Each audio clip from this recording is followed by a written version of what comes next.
الحمدللہ رب العالمین والعاقبۃ للمتقین والصلاة والسلام علی سید الانبیاء والمرسلین اعوذ باللہ من الشیطان الرجیم بسم اللہ الرحمن الرحیم قل اسألكم علیہ اجرا الا المودۃ فی القربى صدق اللہ مولانا علی العظیم وبلغنا رسوله النبی الکریم ونحن ولا زلزل من الشاهدين والشاكرين والحمد لله رب العالمين. قال الله تبارك وتعالى في شأنه الكريم الله وملائكته يصلون على النبي يا أيها الذين آمنوا صلوا عليه وسلموا تسليما. اللهم صل على سيدنا شفيعنا إمام مولانا محمد وعلى الجود والكرم والعلم والحلم والحكم عليه وسلم بالصلاة والسلام عليك يا رسول الله صلى الله عليه وسلم. قتل حسین نسل کی برگی یزید ہے، قتل حسین نسل کی برگی یزید ہے، اسلام زندہ ہوتا ہے کربلا کے بعد. محترم صاحب کرام،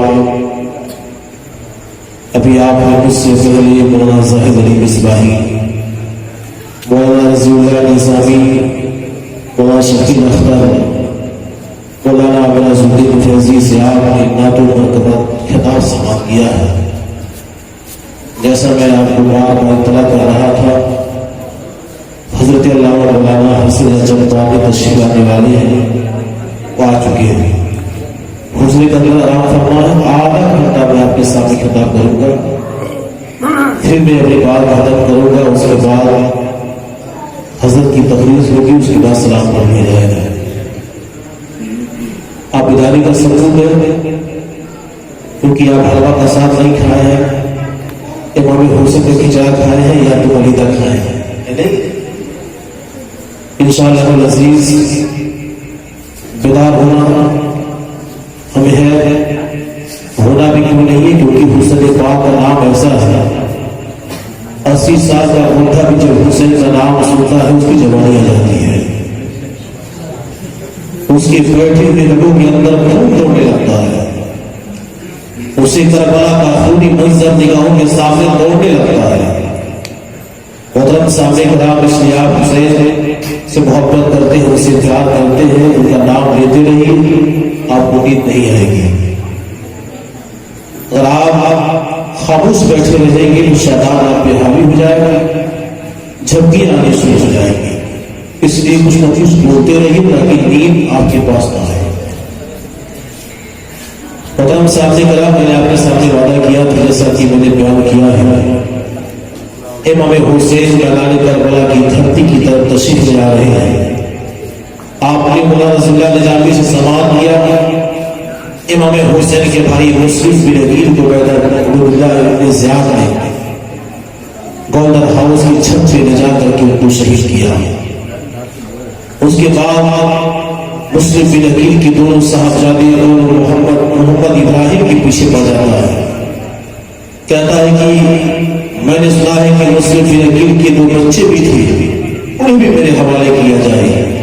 تاریخ بتاتی ہے کہ مسلم بن عقیل کے بچے جو قاضی سورج کے کہنے پر ان کا صاحبزادہ مدینے کا راستہ پکڑا دیتا ہے. مدینہ جانے والا قافلہ کافی دور جا چکا تھا، گرد و غبار اٹھتے ہوئے دکھائی دیتے ہیں. لڑکا کہتا ہے بچوں دیکھو وہ گرد و غبار جو دکھائی دے رہا ہے وہی قافلہ مدینے کو جا رہا ہے، دوڑ کے جاؤ، قافلے میں شریک ہو جاؤ. تاریخ بتاتی ہے کہ دونوں بچے محمد ابراہیم دوڑتے ہیں قافلے میں شریک ہونا چاہتے ہیں، لیکن قافلے میں شریک نہیں ہو پاتے، راستہ پھڑک جاتے ہیں. صبح ہونے کے بعد نتیجہ یہ نکلتا ہے کہ ہم نے جہاں سے سفر شروع کی تھی وہیں پہ آج ہم کھڑے ہیں، آگے نہیں بڑھ پاتے. مشیت الہی یہی تھی کہ مسلم بن عقیل کی دونوں صاحبزادے محمد ابراہیم بھی اللہ کی راہ میں شہید کیے جائیں. تاریخ بتاتی ہے بہت لمبا چوڑا واقعہ ہے. میں آپ کو بتانا چاہتا ہوں کہ میرے دوست ایک وادی ہوتی ہے جو پانی بھرنے کے لیے ندی کنارے جاتی ہے. کیا دیکھتی ہے کہ یہ 2 بچوں کی پرچھائی اس پانی کے اندر دکھائی دے رہی ہے. جب پیچھے مڑ کے دیکھتی ہے تو کیا دیکھتی ہے؟ دو پیارے ٹکڑے والے بچے ہیں آپس میں چپکے ہوئے ہیں، کھجور کے تنے کے اندر اپنے آپ کو چھپائے بیٹھے ہیں. وادی کہتی ہے کہ تم کون ہو، کہاں سے آئے ہو بچوں؟ مسلم بن عقیل کے دونوں صاحبزادے محمد ابراہیم آنے والی وادی کو دیکھ کر جاتے ہیں، کہتے ہم مسافر ہیں، بہت دور سے آئے ہیں، ہمارا گھر مدینے کو پڑتا ہے، ہمارے باپ مسلم بن عقیل کو لوگوں نے شہید کر دیا ہے، لوگوں نے ہمیں سے وفا کا وعدہ کیا تھا، میرے بابا کے ہاتھ پر قسمیں کھائی تھی، کہا تھا ہم آپ کو اپنا امام بناتے ہیں، لیکن چند لمحے کے اندر پورا معاملہ بدل ہو چکا ہے، لوگ غدار ہو چکے ہیں، لوگوں نے ہمیں دھوکہ دے دیا ہے، ہمارا کوئی سہارا نہیں ہے، ہمارا کوئی پرسان حال نہیں ہے. وہ بانی محمد ابراہیم اپنے ہاتھ میں لیتی ہے، لینے کے بعد آدم صاحب کرام اپنے مالک کے پاس لے کے آتی ہے، ان کے حوالے کرتی ہے، کہتی وہ بچے مسافر ہیں، مدینے سے آئے ہیں، ان کا کہنا ہے کہ مسلم بن عقیل کی دونوں بچے دونوں بچے ہیں. وہ لوڈی جب اپنے مالکن کے حوالے کرتی ہے، مالکن بڑی خوش ہوتی ہے، خوش کیوں نہ ہو، امام حسین سے محبت کرنے والی ہوتی ہے، اہل بیت سے محبت کرنے والی ہوتی ہے. اس کا شوہر جس کا نام حارث تھا، عبید اللہ ابن زیاد کے کہنے پر دن بھر بچوں کو تلاش کرتا ہے، نہیں پاتا ہے. شام کو جب گھر واپس آتا ہے تو عورت اپنے مقدر پہ ناز ہوتی ہے، آج میرے گھر کے اندر کوئی ایسا ویسا مہمان نہیں بنا ہے، بلکہ شہزادے رسول بنا ہوا ہے. دو شہزادے میرے گھر میں مہمان بنے ہوئے ہیں، اپنے مقدر پہ ناز کر رہی ہے، مقدر پہ گھمنڈ کر رہی ہے. آج میرے گھر امام حسین کے بھائی مسلم بن عقیل کے بچے مہمان بن کے ٹھہرے ہیں، اپنے مقدر پہ ناز کر رہی ہے. میری دنیا بھی سنور گئی، میری آخرت بھی سنور گئی. لیکن جب اس کا شوہر حارث آتا ہے، آنے کے بعد تھکا مادہ آتا ہے، آنے کے بعد کھانا کھا کے بستر پہ سوتا ہے، سونے کے بعد اس کی آنکھ لگ جاتی ہے، محمد ابراہیم ہے، دونوں بھائی آپس میں چپکے سے بیٹھ کے کمرے کے اندر سو رہے تھے. بابا کا سپنا یاد آتا ہے، مسلم بن عقیل خواب میں دکھائی دیتے ہیں. دونوں بچوں کو جب اپنے والد گرامی مسلم بن عقیل کا چہرہ یاد آتا ہے، وہ پوری منظر نگاہوں کے سامنے آتا ہے.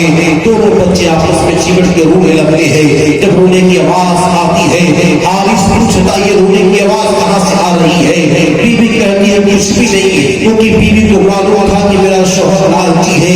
عبید اللہ ابن زیاد لڑتا ہے، اسے معلوم تھا، کہتی ہے کچھ بھی نہیں ہے، لیکن کہتا تو بچے کی رونے کی آواز کہاں سے آ رہی ہے؟ اندر کمرہ کھولتا ہے، داخل ہوتا ہے، کیا دیکھتا ہے دونوں بچے آپس میں چمٹ کے رو رہے ہیں، بابا بابا کہہ کے رو رہے ہیں، سالوں بعد آنسو بہا رہے ہیں. دونوں بچوں کے سر کو پکڑا ہے، گھسیٹ کر کمرے سے باہر لے آیا ہے، تماچے سے مارتا ہے. خاتون کہتی ہے میرے شوہر حارث دنیا کے سکڑ کی لالچ میں گمراہ ہو چکا ہے، تجھے نہیں معلوم ہے تو کسی دبا مار رہا ہے، تجھے نہیں معلوم ہے کہ تو تماچے لگا رہا ہے، تجھے نہیں معلوم ہے یہ شہزادے رسول ہیں، ان کے نانا جان کے ہاتھ میں جنت کی پونجی ہے، انہیں تو مار رہا ہے، اپنی دنیا پر برباد کر رہا ہے، اپنی آخرت کو برباد کر رہا ہے. کہتی ہے یہ مت مار، یہ تماچے مت لگا. شاید کہتا ہے اپنے لفظوں کو کیا کہتی ہے کہ سیدی سیدی ہے، انہیں تماچے نہ لگا، ان قرآن کے ورقوں کو زمین پہ نہ گرا، وہ فاطمہ زہرا کو رلانا ہے کفن میں، پھول تو رہنے دے محبت کے چمچ میں. کہتی ہے حارث تو پہلے کی نظر میں زندہ ہو کر کے ان چمچ کے پھول کو تو مسلنا چاہتا ہے، اس شہزادے رسول کو تو مارنا چاہتا ہے، تجھے نہیں معلوم ہے کہ نانا جان کے ہاتھ میں جنت کی پونجی ہے. کہتا ہے پیچھے ہٹ جا. دونوں بچوں کو پکڑ کر کھینچے کر نہر کی دریا کے کنارے لے کے جاتا ہے. لے جانے کے بعد تلوار میان سے باہر نکلتا ہے، نکالنے کے بعد کہتا ہے کہ آؤ کون آتا ہے شہید ہونے کے لیے. میرے دوست محمد آگے بڑھتا ہے، کہتا ہے حارث مجھے مارنا ہے تو میری گردن مار دے، کیونکہ میں کبھی نہیں دیکھ سکتا میرے نگاہوں کے سامنے میرے بھائی کی لاش گرے، میں اسے برداشت نہیں کر سکتا. ابراہیم ٹھکرتا ہے محمد کو، اے محمد پیچھے ہٹ، آگے آ جاتا ہے. کہتا ہے حارث مجھے مارنا ہے تو مجھے مار لے، میں نہیں برداشت کر سکتا. اپنے چھوٹے بھائی کی لاش کو اپنے نگاہوں کے سامنے نہیں دے سکتا؟ کیا تعلیم ہے مصطفیٰ کے لباسوں کی؟ کیا تربیت ہے مصطفیٰ کے سجادوں کی؟ کیا سلیقے زندگی ہے مصطفیٰ کے سجادوں کی؟ بڑا کہتا ہے کہ چھوٹے کو دیکھنا پسند نہیں کرتا ہوا، چھوٹا کہتا ہے کہ بڑے کو قربت دیکھنا پسند نہیں کرتا۔ تاریخ بتاتی ہے کہ میرے دوستوں دونوں شہزادے رسول آگے بڑھتے رہتے ہیں، حارث تلوار نکالتا ہے، نکالنے کے بعد تلوار سے وار کرتا ہے، دونوں شہزادے رسول کو دریا کنارے مار کے شہید کر دیتا ہے، دونوں محمد ابراہیم شہید ہو جاتے ہیں۔ پڑھیے انا للہ و انا الیہ راجعون۔ تاریخ بتاتی امام حسین میدان کربلا کی طرف جا رہے ہیں، مقام ظہیر میں جا کے ٹھہرے ہوئے ہیں، اچانک ایک قاضی فرمانا لے کے آتا ہے، خبر دیتا ہے امام حسین آپ واپس چلے جائیے، اب میدان کربلا مت جائیے، کیونکہ میں خبر لے کے آیا ہوں آپ کے بھائی مسلم بن عقیل کو شہید کر دیا گیا ہے۔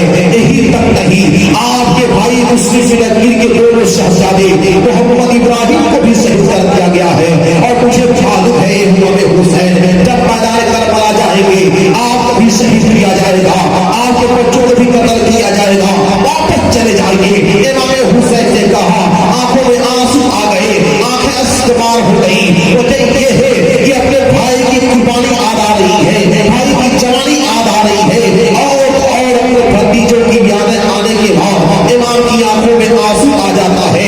امام حسین کہتے ہیں کربلا کو جانا مجھے ضرور ہے، کیونکہ جب تک میں کربلا نہیں جاؤں گا قرآن کی حفاظت نہیں ہوگی، جب تک کربلا نہیں جاؤں گا اسلام کی حفاظت نہیں ہوگی۔ مجھے کربلا جانا ہے، جانے کے بعد مجھے اسلام کو بچانا ہے، قرآن کو بچانا ہے، اس کے لیے کچھ بھی ہو جائے، چاہے مجھے بھی جامع شہادت نہیں پڑے، حسین پیچھے ہٹنے والا نہیں ہے، کربلا جائے گا، خون کا چھینٹا دے کر نانا کی سخت سے بچا جائے گا۔ محترم سامعین کرام، امام حسین مقام ظہیر سے فرما دیتے ہیں، ہم میدان کربلا کی طرف جا رہے ہیں۔ تاریخ بتاتی ہے کہ میرے دوستوں عبید اللہ ابن زیاد کو معلوم تھا کہ امام حسین کربلا کی طرف آ رہے ہیں، اس نے خود بن ریاح کو حکم دیتا ہے جاؤ امام حسین کربلا کے میدان میں رک لینا، شہر کوفہ کے اندر داخل ہونے پر دینا۔ امام حسین میدان کربلا کی طرف بڑھ رہے ہیں۔ میرے دوستوں آپ نے کئی دن کا سفر لگایا، غالباً 3 محرم الحرام کی تاریخ ہوتی ہے، امام حسین میدان کربلا کی سرزمین پہ پہنچتے ہیں۔ ایک آدمی سے پوچھتے ہیں پتہ اس جگہ کا نام کیا ہے؟ کہنے والا بتاتا ہے اسے کربلا کہتے ہیں۔ آپ نے کہا میرے بھائی عباس رفتار، ہمیں بھٹکنے کی حاجت نہیں ہے، ادھر ادھر جانے کی حاجت نہیں ہے، اسی جگہ کا نام کربلا ہے، یہی مقام نینوا کی دھرتی ہے، اسی زمین کے بارے میں نانا جان نے مجھے بتایا ہے، اسی زمین کے بارے میں نانا جان نے پیشن گوئیاں کی ہے، یہی وہ زمین ہے جہاں پر ہمارے خونوں کے چھینٹے اڑیں گے، یہی وہ زمین ہے جو ہمارے لہو سے لہو لہان ہو جائے گی، یہی وہ زمین ہے میرے بھائی عباس رفتار جہاں تیرے بازو کاٹے جائیں گے، یہی وہ زمین ہے جہاں پر قاسم کی جوانی کر دے گی، یہی وہ زمین ہے جہاں پہ اکرم کے لاش پہ گھوڑے دوڑائے جائیں گے، یہی وہ زمین ہے جہاں پہ 6 مہینے کا لال میرے گلوں میں تڑپتا ہوا دکھائی دے گا۔ اب ہمیں کہیں جانے کی حاجت نہیں ہے، یہی پہ خیمہ لگا دیا جائے۔ امام عالی مقام کے کہنے کے بعد عباس رفتار نے نہر فرات کے بغل میں خیمہ لگایا ہے۔ خیمہ لگانے کے بعد جیسے عبید اللہ ابن زیاد کو معلوم ہوتا ہے امام حسین کربلا کے میدان میں روکا گیا ہے، انہوں نے نہر فرات کے بغل میں خیمہ لگایا ہے۔ عبید اللہ ابن زیاد سپاہیوں کو بھیجتا ہے کہ جاؤ، جانے کے بعد حسین کا خیمہ وہاں سے اٹھا دو، اس کے اوپر پانی بند کر دو، کیونکہ جب تک اس کے بعد اس پر پانی بند کر دیا جائے گا۔ 7 محرم الحرام کی تاریخ ہوتی ہے جب امام حسین سے کربلا کی میدان میں پانی بند کیا جاتا ہے، خیمے اٹھا دیے جاتے ہیں۔ جیسے خیمہ اٹھایا جاتا ہے عباس رفتار نے سپاہی کو بازو کو پکڑا ہے، تیری مجال ہے تو خیمہ اٹھا دے گا۔ امام علی مقام نے عباس کے بازو کو تھاما ہے، ہاں بھائی صبر کرو صبر کرو، صبر کا مقام ہے۔ اے میرے بھائی عباس رفتار کوئی بات نہیں ہے، خیمہ ہم نہیں لگائیں گے، چلو سفید کے بغل میں لگا لیتے ہیں۔ وہاں جب خیمہ لگایا جاتا ہے زمین پہ سفر مارا جاتا ہے، خون نکلتا ہے، ڈالیاں توڑی جاتی ہے، خون نکلتا ہے۔ امام علی مقام نے کہا میرے بھائی عباس رفتار دیکھ رہے ہو زمین سے خون نکل رہا ہے، سوکھے ڈالیوں سے خون ٹپک رہا ہے، اے میرے بھائی عباس یہی کربلا ہے، یہی پہ ہماری جامع شہادت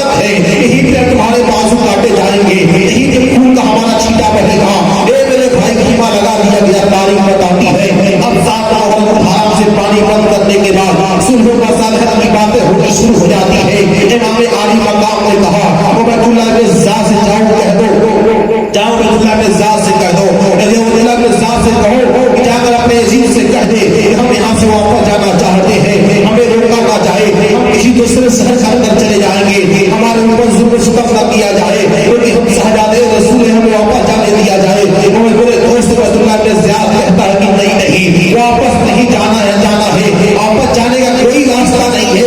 اے حسین، یا تو یزید کے ہاتھ پر بیعت کرو گے یا تمہیں یہاں پہ بھوکا پیاسا مار دیا جائے گا۔ تاریخ بتاتی ہے آپ نے کہا امام علی مقام میں تو یزید کے ہاتھ پہ بیعت کرنے کی بات کرتا ہے، مجھے نہیں معلوم ہے، میرے اس ہاتھ میں دانا جان کی امانت ہے، صدیق کی صداقت ہے، عمر کی عدالت ہے، عثمان کی سخاوت ہے، علی کی شجاعت ہے۔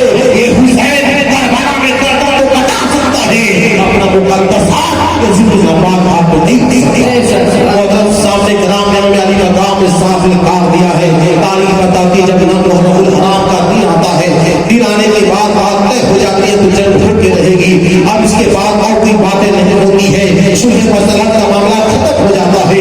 امام علی مقام شام کے وقت گھر کے اندر آتے ہیں، کھیلے کے اندر آتے ہیں، آنے کے بعد کہتے ہیں چلو جتنا نمازیں پڑھنی ہے نمازیں پڑھو، جتنی قرآن کی تلاوت کرنی ہے تلاوت کر لو، کیونکہ ہو سکتا ہے کل صبح سے کسی کو نماز پڑھنے کا موقع نہ ملے، قرآن کی تلاوت کرنے کا موقع نہ ملے، ادھر نمازیں پڑھی جا رہی ہیں، قرآن کی تلاوتیں ہو رہی ہیں۔ تاریخ کربلا بتاتی ہے ادھر یزیدی اپنے تلوار کو تیز کر رہی ہے، کوئی اپنے نیزے میں زہر ملا رہا ہے، اپنے نیزے کو زہر کے اندر ڈبو رہا ہے، تلواریں تیز ہو رہی ہیں، ادھر رشک و سرور کی محفل ہے، ادھر نمازیں پڑھی جا رہی ہے، قرآن کی تلاوت کی جا رہی ہے۔ جب فجر کا وقت ہوتا ہے امام علی مقام نے اپنے بیٹے اکبر کو بلایا، کہا میرے بیٹے اذان دو، کربلا کی دھرتی پر پہلی مرتبہ اذان امام علی اکبر نے دی ہے۔ امام علی مقام نے نماز پڑھائی ہے، خون ابن ریاض صلح مسلح کی باتیں کر رہا تھا، پیچھے نماز پڑھتا ہے، نماز پڑھنے کے بعد واپس جاتا ہے،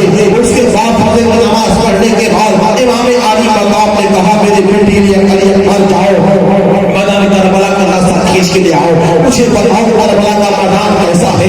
امام علی مقام کے کہنے پر علی اکبر میدان کربلا میں جا رہی ہے، جانے کے بعد کربلا کا معائنہ کرتے ہیں، معائنہ کرنے کے بعد واپس آتے ہیں، آنے کے بعد کہتے ہیں ابا جان میں نے کربلا کا معائنہ کر لیا ہے، میں نے میدان کربلا کو دیکھ لیا ہے، اے نانا جان میں نے میدان کربلا میں دیکھا ہے ایک پردہ پوش خاتون ہے جو پردہ پہنی ہوئی ہے، نقاب پہنی ہوئی ہے اور اپنے آنچل میں کنکریاں اٹھا کے رکھ رہی ہے۔ اتنا سننا تھا امام کی آنکھوں میں آنسو آ گیا، امام علی مقام رونے لگے، روتے روتے کہتے میرے بیٹے لیے اس پردہ پوش خاتون کو تو نے میدان کربلا میں دیکھا ہے، وہ کوئی اور نہیں ہے، میری ماں فاطمہ زہرا ہے، کنکریاں اٹھا رہی ہے، اپنے آنچل میں رکھ رہی ہے، جہاں سے کنکریاں اٹھا رہی ہے وہ میرے جامع شہادت گاہ ہے، جب پھولوں کی ٹاپوں سے میں گروں گا تو میری ماں کنکریاں اٹھا رہی ہے اس لیے تاکہ جب میرا شہزادہ حسین پھولوں کی ٹاپوں سے زمین پر گرے اس کے بدن میں کنکریاں نہ چبھے۔ اللہ اکبر کبیرہ، کربلا میں کون نہیں حاضر ہے؟ علی کی روح حاضر ہے، فاطمہ حاضر ہے، نبی حاضر ہے، روح کو چھوڑیے جسم و جسمانیت کے ساتھ حاضر ہے، ملاحظہ کر رہے ہیں، کیا دیکھ رہے ہیں؟ حسین کی استقامت دیکھ رہے ہیں، حسین کا صبر دیکھ رہے ہیں، نانا جان دیکھ رہے ہیں، جو میں نے چاند پلایا تھا حسین کو، جو میں نے تعلیم دی تھی امام حسین کو، جو شکشا میں نے سکھائی تھی امام حسین کو، کربلا میں کس قدر نبھا رہا ہے۔ تاریخ بتاتی ہے جیسا چاند نبی نے پلایا تھا، جیسی تصدیق نبی نے دی تھی امام حسین کی، بالکل اپنا حق کو حسین نے کربلا کے میدان میں ادا کر کے دکھا دیا اور ایک قدم پیچھے نہ ہٹے، ظالم کے سامنے سر نہ جھکایا۔ تاریخ بتاتی ہے اس کے بعد میرے دوستوں صبر ابن سعد ہے تین طرح کے اعلان کرتا ہے، امام حسین جب اعلان کرتا ہو، امام حسین جب اعلان کرتا ہوں تیار ہو جاؤ، اب کوئی سنے کا ضرورت کی بات نہیں ہوگی۔ تاریخ بتاتی ہوں ہے اسی لشکر میں کھڑا ہے، سوچ رہا ہے میں کیا کروں، میں امام حسین کے ساتھ میں جاؤں یا یزید کے ساتھ رہوں۔ نماز ادھر پڑھی جا رہی ہے، نماز ادھر بھی پڑھی جا رہی ہے، سجدے ادھر بھی ہو رہے ہیں، سجدے ادھر بھی ہو رہے ہیں، ادھر 22,000 کا لشکر جرار ہے، ادھر 72 نفوس قدسیہ کی جماعت ہے، فیصلہ نہیں کر پاتا اب میں کیا کروں، 22,000 کے ساتھ رہو یا امام حسین کے ساتھ رہو۔ میرے دوستو امام روح نے کیا دیکھا، سچائی کدھر ہے؟ 22,000 کے ساتھ ہی 72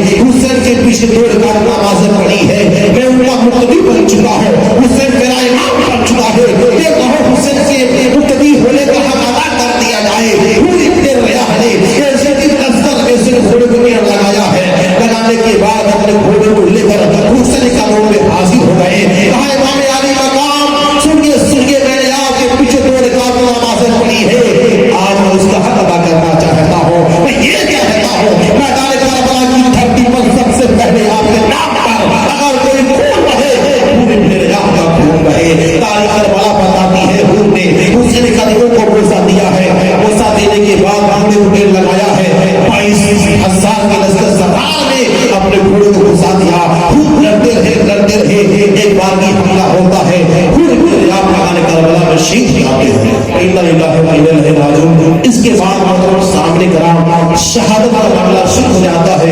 اب میں چاہتا ہوں کہ میں اپنے آنے والے خطیب مولانا حسن رضا چمتانی کو مدعو کروں، ان کو بلایا جائے، آئندہ پرانے ہاتھ سے آواز کیا جائے۔ نہیں تسلسل بنا رہے ہیں، اس کوئی فائدہ نہیں ہوگا، زیادہ وقت بھی آپ کو بیان کرنا مناسب نہیں سمجھتا ہوں، اس لیے ایسا نہ ہو کوئی کہے قطب مینار دلی میں قطب مینار ہے اس میں گھنٹہ بیمار ہے، ایسا نہ ہو۔ کوئی آپ سنیں مداری کے عالم میں سنیں، اس مزاجی کے عالم میں رہیں، اس لیے ان تک میں اپنی بات میں ختم کرتا ہوں۔ خوب کی سر سنی پھول چنی ساز رہے، خوب کی سر سمجھ پھول چنی ساز رہے، بات بات جاتا ہمیں